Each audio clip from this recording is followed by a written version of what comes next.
ராசா ராபதீபா இதுதான் ஷார்ட்கட்டு. இரட்டைமலை சீனிவாசனுக்கு 1926 எடுத்துக்கிட்டால் ராவ் சாஹிப்பு, 1930 ராவ் பகதூர், 1936 திவான் பகதூர். இந்த 3 பட்டங்களும் இரட்டைமலை சீனிவாசன் பெற்ற சிறப்பு பட்டங்கள். இப்போ இரட்டைமலை சீனிவாசன் சுயசரிதை நூல் எழுதியிருக்கிறாரா அப்படின்னு கேட்கும்போது இருக்குது. ஜிவிஎஸ் சரித சுருக்கம் அப்படின்னு சொல்லிட்டு இரட்டைமலை சீனிவாசன் எழுதியிருக்கிறார். எந்த ஆண்டு வெளியிட்டார் அப்படின்னா 1939 அந்த சுயசரிதையை வெளியிட்டார். இப்போ 1893 ஆதி திராவிட மகாஜன சபை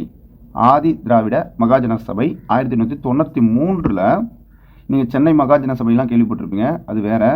இது வந்து ஆதி திராவிட மகாஜன சபை 1893 இரட்டைமலை சீனிவாசன் தான் வந்து உருவாக்கியிருக்கிறாரு. ரொம்ப முக்கியம். அடுத்ததான் இங்கே சென்னை மாகாண ஒடுக்கப்பட்ட வகுப்பினரின் கூட்டமைப்பு, ஜென்ரலாக ஒடுக்கப்பட்ட மக்களின் கூட்டமைப்பு. இந்த கூட்டமைப்பு இதில் வந்து தலைவராக பணியாற்றினார் இரட்டைமலை சீனிவாசன். சென்னை மாகாண ஒடுக்கப்பட்ட வகுப்பினரின் கூட்டமைப்புன்னு சொல்கிறாங்க.